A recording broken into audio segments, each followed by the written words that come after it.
Hola queridos amigos, nuevamente con ustedes, su doctor Maximiliano, el médico que ha trabajado en los Andes, la Amazonía y la costa de Ecuador, en momentos críticos y que hoy día les va a hablar acerca del año de gobierno de Daniel Noboa. Daniel Noboa nos ha mostrado lo que es un niño dandy, hijo de un pelucón ecuatoriano, nacido en Estados Unidos, criado en San Borondón, ese barrio aparte de los millonarios del Ecuador, esa isla aparte, ese mundo aparte de los ecuatorianos, que además nos ha demostrado que el problema de los ecuatorianos es que después de Rafael Correa, al poder han llegado personas con problemas físicos y problemas mentales. El sistema electoral ecuatoriano no nos permite reconocer las personas sanas de las personas enfermas. Y no nos permite reconocer a las personas inteligentes de las personas tontas. Así, por ejemplo, pusimos en el poder a Lenín Moreno, un paralítico con discapacidad, pero que a diferencia del presidente de los Estados Unidos, Roosevelt, no tenía capacidades extraordinarias, positivas, tenía capacidades extraordinarias para mentir y engañar.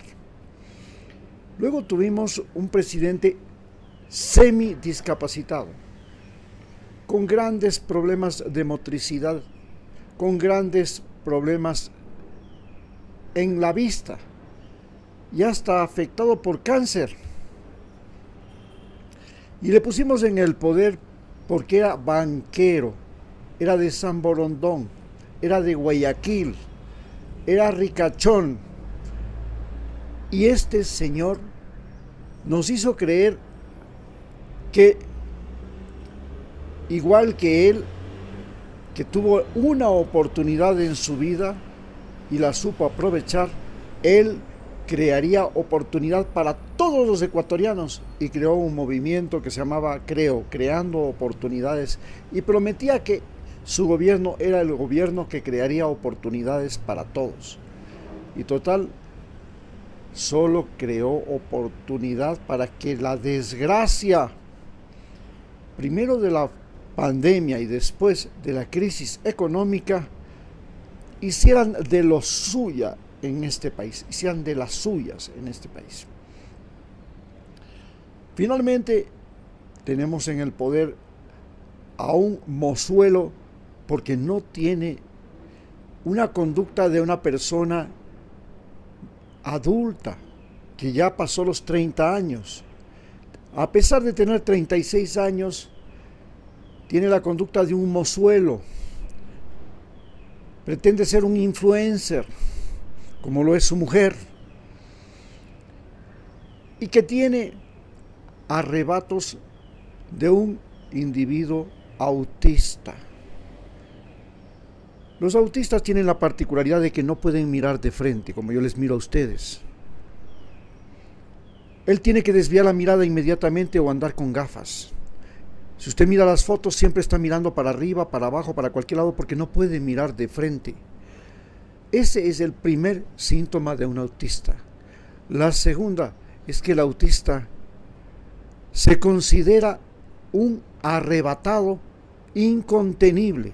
Así que el mismo presidente señala que lo peor que puede tener un ecuatoriano es a él como enemigo. En segundo lugar, en uno de sus desbarajustes mentales se le ocurre cogerle odio y antipatía a la presidenta, a la vicepresidenta del Ecuador, a la que él eligió como compañera de fórmula para ganar las elecciones. Y gracias a ella triunfó en Cuenca, por ejemplo. Y esto se ha convertido en una venganza sin ninguna razón. Una venganza antojadiza. Nadie conoce por qué motivo la mandó a Israel a mediar en un conflicto de dimensiones mundiales, como es el conflicto de Israel en la Franja de Gaza. Es un conflicto de trascendencia global. ¿Qué podía hacer una vicepresidenta del Ecuador? Luego le manda a Turquía en un hotel donde la tiene encerrada y sin paga. Y finalmente la destituye utilizando una trampa, una leguleyada, como se llama aquí, en la que una ministra, y todavía más una empleada de una ministra, se le ocurre destituir a la vicepresidenta elegida por todos los ecuatorianos y la manda a su casa sin paga y sin custodia por 150 días. Estamos hablando de 5 meses, señores. Los 5 meses que él necesita para hacer la campaña electoral y para terminar su mandato. Por supuesto, este odio que ha despertado contra su vicepresidenta, este antojo, la ha convertido a la vicepresidenta en una persona que también quiere golpearlo y lo puede hacer de muchas maneras si llega a la presidencia.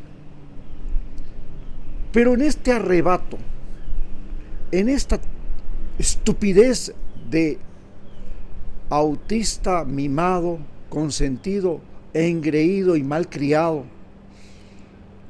como ha sido Daniel Noboa, se le viene el antojo de invadir una embajada, como la Embajada de México, no teniendo en cuenta que México es ahora uno de los países más poderosos del mundo. Tiene 110 millones de habitantes. Eso quiere decir 10 veces más habitantes que Ecuador.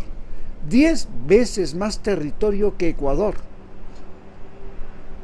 Y 10 veces más poder económico y militar que Ecuador. Pero pensando que Estados Unidos, que es el que le puso a él mediante el embajador Kirkpatrick, el embajador de los Estados Unidos, que lo colocó en la presidencia, luego le respaldó, inclusive le ofreció protección armada de los Estados Unidos al Palacio de Gobierno mediante la declaración de que el Palacio de Gobierno era patrimonio de la humanidad y que Estados Unidos tenía la obligación de proteger el Palacio de Gobierno del Ecuador porque era patrimonio de la UNESCO. Y entonces, con ese pretexto, le entregó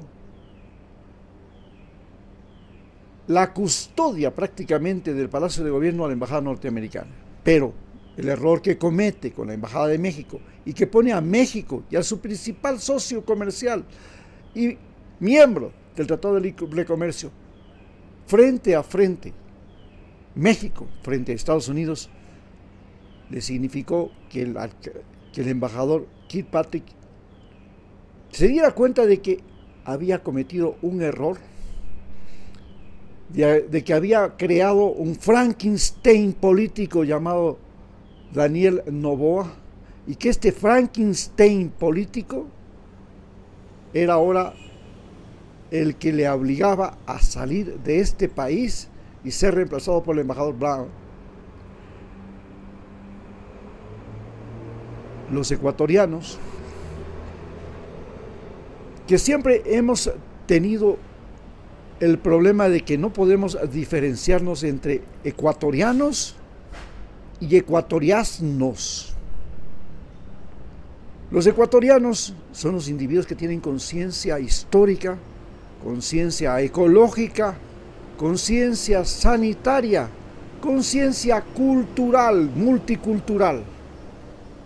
Porque aquí hay indígenas, hay negros, hay hispanos y hay migrantes de todas partes del planeta.